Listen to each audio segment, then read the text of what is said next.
Thank you for joining us tonight. We're going to be doing a little something different than what we've been doing most of the time when I've doing these videos.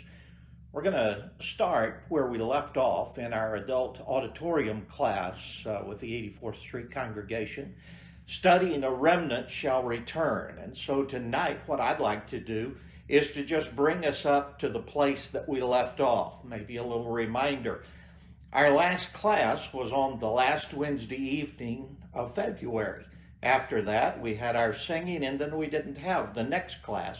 JT was supposed to start teaching that, and JT Carlson will teach next week, beginning, Lord willing, at 7 o'clock, the same time that we're beginning tonight. And he'll be going through the rest of Nehemiah that we're going to come up to the place where he'll start for next week. Also want to add a few things to those of you who are watching about other class opportunities. This was something new for us. JT and I both had never done this before, and I think, at least on my part, that shows by the videos. But at least we're going to try to do the very best we can in continuing some of these studies, but giving a little bit more variety to them. Tomorrow night, the Lord willing, I'm going to have a class at 7 o'clock again, instead of 7:30 as my ones were beginning on Feed Your Faith before. We're going to begin all of these classes at 7 p.m. Tomorrow night, we're going to go over why studying church history and some things beginning foundational about that, with what kind of problems were going on with the New Testament church during the time of the New Testament. The beginnings of an apostasy, if you will. That class will last for about 6 weeks, I'm thinking, and it will be over church history through the point of the digression into what became Catholicism. We'll take a break for a few weeks after that one. We will then take up with where we left off with the Catholic Church and its movement predominating the medieval world, and the kind of power that it wielded during that time. That will again be about a 4 to 6 week class. We'll take another couple of weeks or so, and then we'll begin the third installment of that church history, dealing with the Reformation, the time just before the Reformation, going into Reformation history. That will again be about 6 weeks probably, and then we'll take a couple of 2 or 3 weeks off, and then we'll begin the fourth installment of that, post-Reformation time, including some looks at the Restoration and what we sometimes call the coming back to the biblical order in this country. But also notice that's not just a matter it happened in America. That happened in other places across the world as well. So we hope you'll join us on that church history class starting tomorrow night at 7 p.m. On Sunday evening at 7 p.m. again, we're going to finish up on the book of Matthew. I think we'll have just about enough time while this COVID-19 crisis is going before we can fully get our Bible classes back, that on Sunday morning Sunday night we'll take where our Sunday morning class was on the book of Matthew, and we're coming towards the account of the crucifixion, and be able to finish. At that time, when we come back, it's our hope that JT Carlson will begin the auditorium class on the book of James. The elders and JT and I had all discussed what book would be taught next, and that was agreed upon at that time. But hopefully we'll set him up to when we come back, we'll have that class on James. On Monday night, I'm going to be off for the next 2 Monday nights, but on May the 25th, I'm planning to start a class again on Feed Your Faith. That class will again be one that will meet weekly, and then we'll have some breaks during it as well when I need to be gone or where I'm in the Philippines. And so we hope you'll join us there. On Tuesday, we will have the class with JT. I believe he's going to keep that at 2 p.m. So we're going to give these classes. Not only will they be available live, but they will also be available on our website and on our YouTube channel as archived classes. So if you'd like to go back and listen to them, you can. Tonight, however, let's start with talking about the remnant shall return. This study is one we've been in for some time, studying the captivity, what caused that captivity, the rebellion, the disobedience of God's people, Israel and Judah, and then that time of their captivity, the return, and what took place at the return. Remember, all of this is going over what Moses had declared to the people would happen back in the book of Deuteronomy. At the end of the book of Deuteronomy, the point was made to them that they would have security in the land that God had promised to Abraham. And it came about in the time of the conquest in Joshua that they received all of the land that God had promised. We looked over that in a previous class. As they received that fully that God had intended for them to receive, God promised at the end of Deuteronomy that if they would stay faithful, they would continue to have that land. As long as they were faithful to God, there would be protection for them in that land. However, they began to be disobedient. Indeed, they were not even fully obedient as they crossed over the Red Sea and all of the things that took place in the wandering. A generation passed away there because of their disobedience. When they got into the land and received all of that, they began to be more and more given to idolatry. For one reason, they failed to do what God said and purge the old people out of that place. And then they adapted to their way of going about these teachings. And so we notice them being involved in the various ways of idolatry in a growing way throughout their history.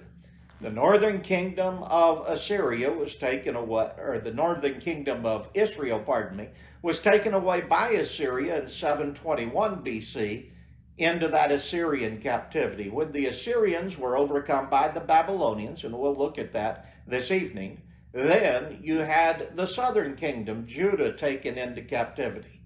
When they came back in the land as God had promised, if they would repent, then what happened? That is what we're looking at. The fact is that what we see as we go through it, they didn't keep God's law as they should have. They did not go back into idolatry by and large, but they were disobedient to God in various ways. What we're looking at is that return and what happened then. We've already noticed several times in which they were disobedient, but I want to try to bring up to date the things that were happening and kind of hit the highlights of some of this. When we look at what took place in the time of that return and the captivity, I'm going to have to get this to work again.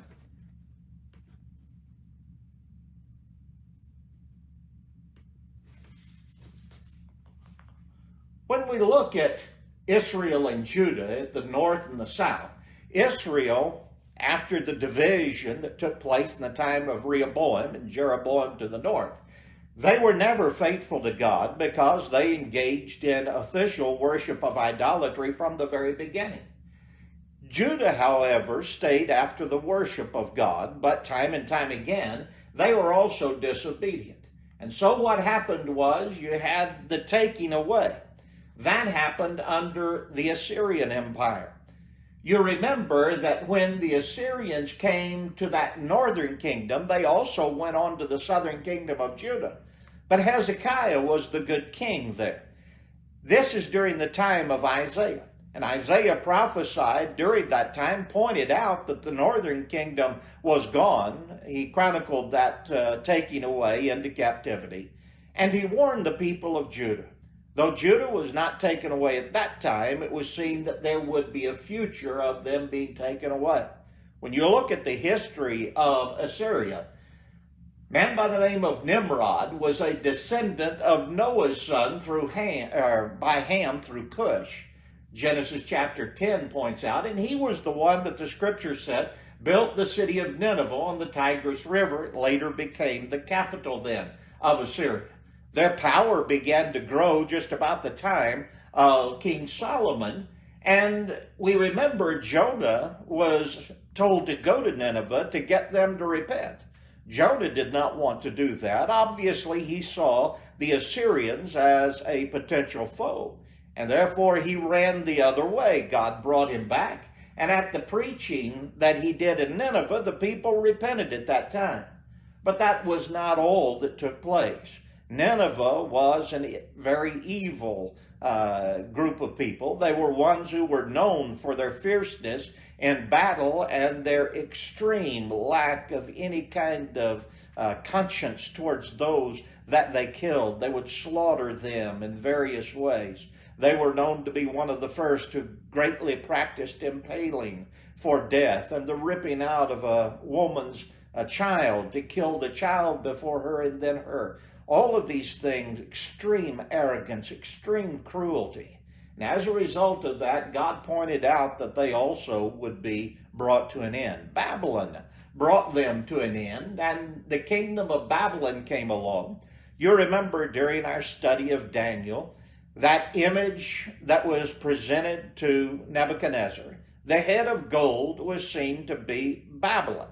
Assyria was already gone by this time as a kingdom. Now it's Babylon, and that was that head of gold. It was a more refined, if you will, empire in the extent of its power and control than any of the ones that followed it. They had broader powers or broader limits to their empire, but not as much as of a power over that entire empire as you saw during the days of Babylon. Babylon is the land of Chaldea. You remember Abraham was from the Ur of the Chaldees, we see in Genesis chapter 11. The Babylonian power there in between the Tigris and Euphrates goes back a long time, and some of the greater power that you came to in that empire stage was that which happened through a man by the name of Abelnassar. Abelnassar was one who in 747 had a great deal of that power, an early rise to that empire. He had one who followed him, Merodach-Baladan, who in 722 BC was the first one that you really have of the kings mentioned in the Bible in 2 Kings chapter 20. Nabopolassar, though, comes to have really a strong hold on this kingdom, probably in between about 625 and 605. It was his son that you have of Nebuchadnezzar. That's the first one that we know of, controlling that and then taking over Judah. You remember under Nabopolassar, they defeated the Assyrians, but the main one who was there to help defeat them was the son of the king, Nebuchadnezzar. That started his great power that he had. After he came, he overcomes not only the Assyrians, but the Egyptians, and fully conquers them, comes into Judah, takes away Jeconiah, or Jehoiachin, also called Coniah, the king of Judah, takes him into captivity into Babylon, along with Daniel and some others before that. Zedekiah is set up to be a puppet king, not according to the situation of who should have been king from the law, but he was set up as a puppet king by Babylon. Babylon, you recall, is the name of a town. It's also the name of the empire. So sometimes when we talk about Babylon, we're talking about the empire, sometimes the city. But it is that place of one that had a great deal of influence during the ancient times. It was known for fantastic architecture and various things. It was indeed a great power, and God overcame it at the very top of its power as they were having a drunken feast, and the Medo-Persians came in, as the book of Daniel records. After the Babylonian Empire, along comes the Persian Empire, or sometimes called Medo-Persian Empire. It had the greatest extent of the land. It went all the way from over in India over to the Aegean Sea on the eastern side of Greece, as we would call it. It went down, encompassed what would be present-day Libya, the places that are inhabited there, and then down into Egypt all along the Nile, the inhabited parts of that and fully took all of that territory. That was something that was a great extensive reach of power, but it wasn't as well controlled as it had been over the people that had been there, even a lesser extent of a land base, but a greater control by Babylon. As the Medo-Persian Empire comes in, we remember the dates that we talked about there. In 536, Cyrus conquered Babylon. Cyrus was killed in war, ending his reign somewhere about 530 BC, and that brought in Cambyses. Cambyses is Cyrus's son. He was known by the title of Ahasuerus. Now, when he was called Ahasuerus, that's the title, he's also called Artaxerxes. His reign ends about 522, so about 8 years in there.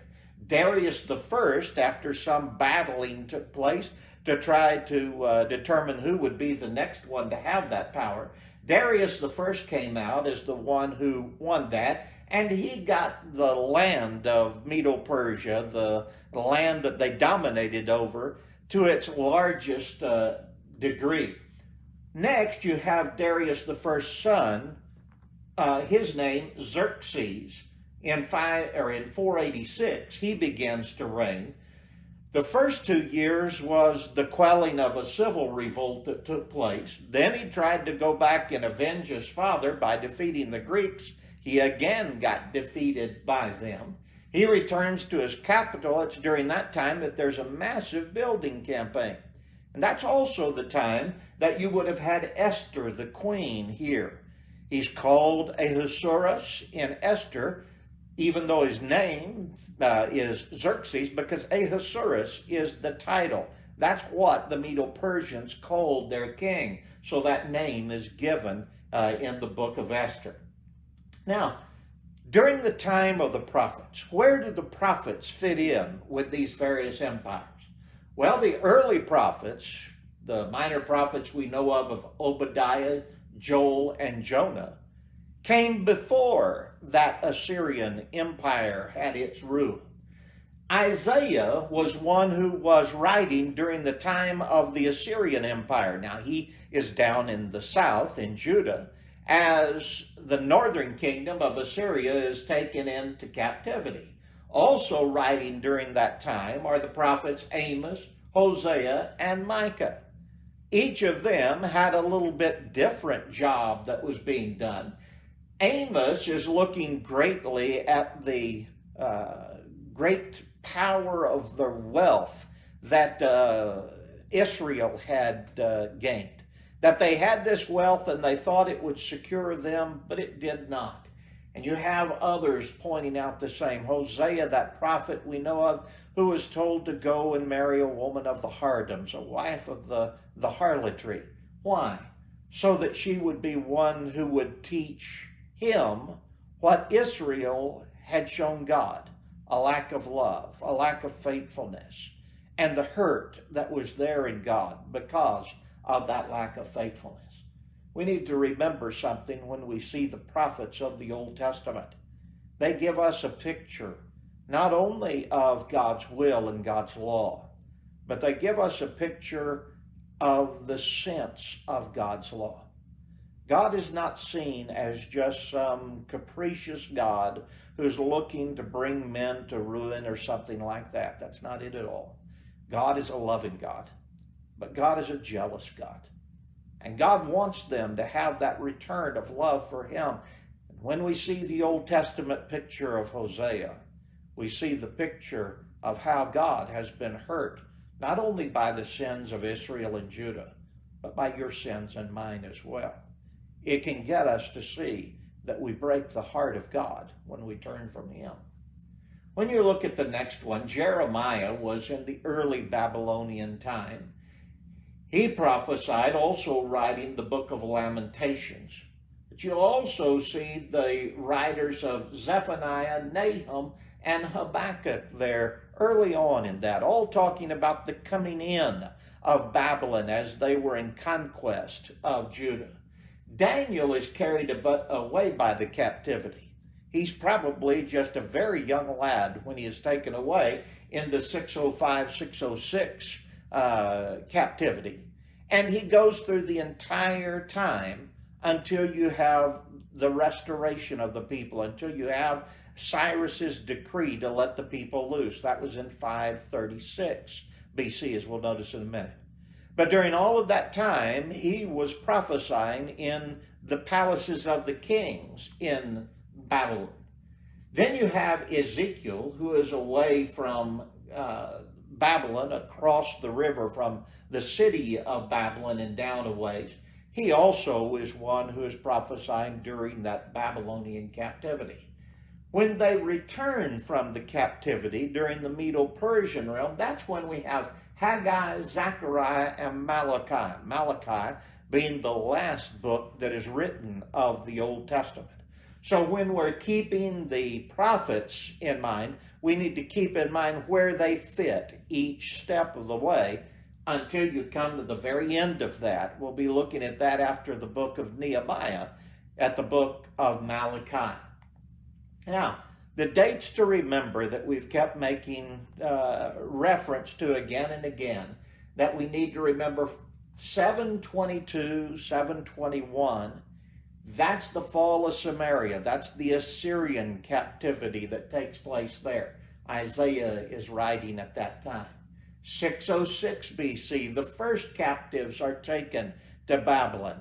That's Daniel who's taken away. You would also have Jeremiah, that would be during this time, even before, but he's in the land of Palestine. In 596, you get the second group of captives taken away. Ezekiel, also some of the nobility that was taken during that time. And then finally in 586 BC, you have the complete destruction of Jerusalem. The temple was torn down and it was left with its walls flattened, all of those things, because that was the final step with Babylon of overcoming Jerusalem. In 536, you have the decree that is given by Cyrus. 536 BC, you notice that taking over of the Medo-Persian Empire from the Babylonian Empire. And it was then that Cyrus gave the people the right to return. Now that's caused us to look at several of the things that we have, noting that within the particular books of history that have been pointed out, also noting the place of Esther and Ezra. And now we're looking at Nehemiah. We look at Nehemiah and we see the outline that first off, you have the reconstruction of the walls. That's what's intended to happen. This is where we just got into in introducing that, by the recognition of the broken walls, by the introduction of Nehemiah himself, a cupbearer to the king, the king of the Medo-Persian Empire, wanting to go back and be able to rebuild the city of Jerusalem because of his desire for his people to have that protection again. And so the king allows him to go back, and he's given the ability to not only go back to Jerusalem, but the king gives him the various tools, or the various things that are needed, timbers, all of these things, so that he might be able to rebuild those walls. There was some problem early on. The building was stopped, and then they were able to continue on with it. When you come down then next, you see in chapter 3 starting the record of the builders. We'll look at this in just a few minutes and notice the part of that. The second part of the main body of Nehemiah would be in chapter 8 verse 1 through chapter 13, noticing the fact of the restoration of the people. There was a restoration of the city, or the walls, the protection provided there. But the real protection, as God had always said, when they went into the land, if you're faithful, then I'll preserve you in that land from now on. They failed to have that faithfulness. And so we see when they come back to the land, they built the temple, they built the walls, but as they're trying to get them back to what they should have been in the restored people, that wasn't fully done. We look and see the renewal of the covenant that happens during the time of Nehemiah, and then the obedience to the covenant, that they were dedicated to do it. They promised to do it. However, they never really fully finished that. Well, let's look at this second part and talk about that for just a moment, and then we'll try to get into maybe chapter 4 of the book of Nehemiah. The restoration of the walls, the first part of it is simply a naming of who did what and who was committed to the restoration of these walls. Since number one, I have a hard time pronouncing those names, and number two, that's something that we could get just picking up on our own, I'm going to skip over that. And we're going to go to chapter 4 by pointing out the opposition to the reconstruction. I want you to think about something as we look at this. As we look at the opposition to the reconstruction of the walls, ask yourself in principle, how many times do we see the same basic points being repeated of God's people being those who are assaulted and trying to treat them as if they are nothing so that they will stop and be overcome by a kind of a depression from not being able to work? We need to watch and see that Satan really hasn't changed a whole lot in all the years. Satan knows what's worked, and he's used it over and over again to try to discourage God's people and to get them not to fully be what they ought to be. Well, let's look at that a little bit in Nehemiah chapter 4 and verses 1 through 3. We're going to go through this, and hopefully JT will take over at chapter 5 next time. In chapter 4 and verse 1, but it so happened when Sanballat heard that we were rebuilding the wall, that he was furious and very indignant and mocked the Jews. And he spoke before his brethren, the army of Samaria, and said, "What are these feeble Jews doing? Will they fortify themselves? Will they offer sacrifices? Will they complete it in a day? Will they revive the stones from the heaps of rubbish, stones that are burned?" Now Tobiah the Ammonite was beside him, and he said, "Whatever they build, if even a fox goes up on it, he will break down their stone wall." You see what they're trying to do? They're trying to make fun of it. "Oh, you people, you don't do anything. This is something, it's small things compared to what we as the people out here can do. You don't have any power. Your God's not going to help you." That's the kind of thing that you see over and over again. But remember something. When God is with a people and their obedience, their power does not come from themselves, from their number, or from all of their weapons. Their power comes from God. And that's a greater power than anyone has with them. In verse 4, Nehemiah says, "Hear, O our God, for we are despised. Turn their reproach on their heads and give them as plunder to a land of captivity. Do not cover their iniquity and do not let their sin be blotted out from before you, for they have provoked you to anger before the builders." So we built the wall, and the entire wall was joined together up to half its height, for the people had a mind to work. Folks, when we have a mind to work, and our work is according to what God's will is, then we have the power of God behind us. Nehemiah causes the people to see that, and he tries to get them to focus on where the real power comes from. He pleads with God, "Hear, O our God." They despised the people of Judah. But the fact is that as God looked on them, he loved them when they did what they were supposed to do in obedience. As a result of that, Nehemiah calls for them to be plundered by God, that justice be done and them be overcome, and the people of Judah be victorious. What happened? It was finished to half its height. This whole thing happens, as I think JT will bring out next time, in a very short order. This wall had laid in destruction for all of these years, and yet it's going to take them a very short time to rebuild it. Why? Because they had a mind to work, and God was with them. That same thing needs to be remembered by all people. When we have a mind to work in doing the will of God, God is with us. And there's power in that, not from us, but from God. Now in verse 7, now it happened when Sanballat, Tobiah, and the Arabs, the Ammonites, and the Ashdodites heard that the walls of Jerusalem were being restored and the gaps were beginning to be closed, that they became very angry. And all the people conspired together to come and attack Jerusalem and create confusion. Nevertheless, we made our prayer to our God, and because of them we set a watch against them day and night.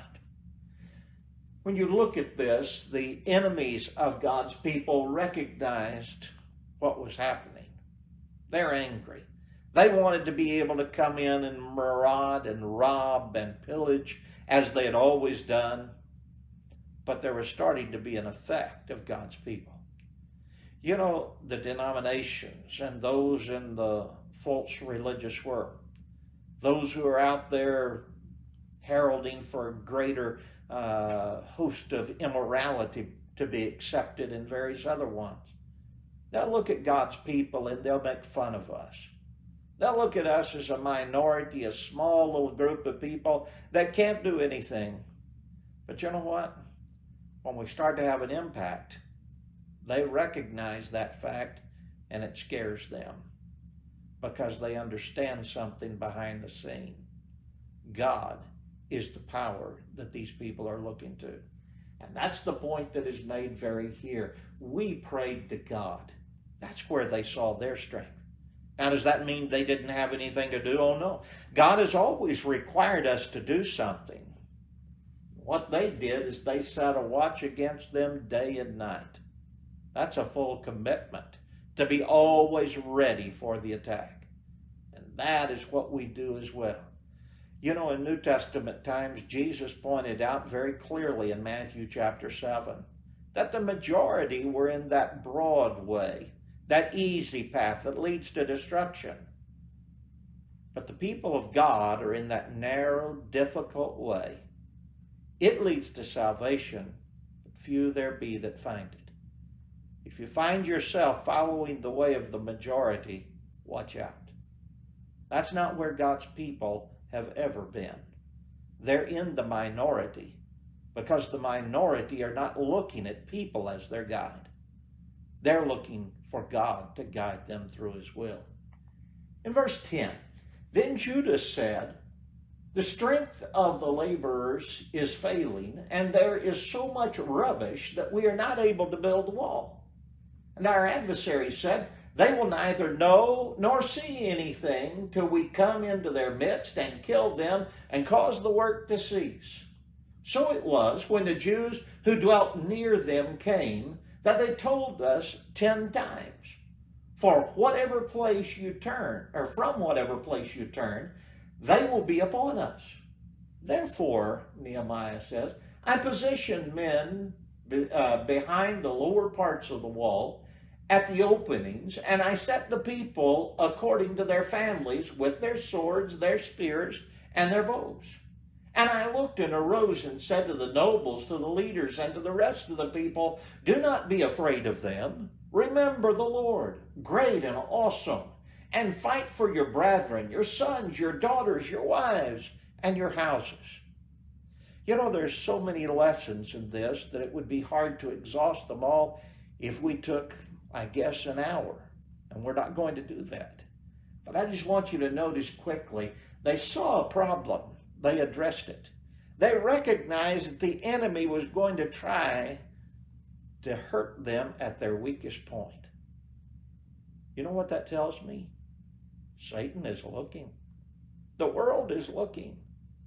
A congregation is only as strong as its weakest link.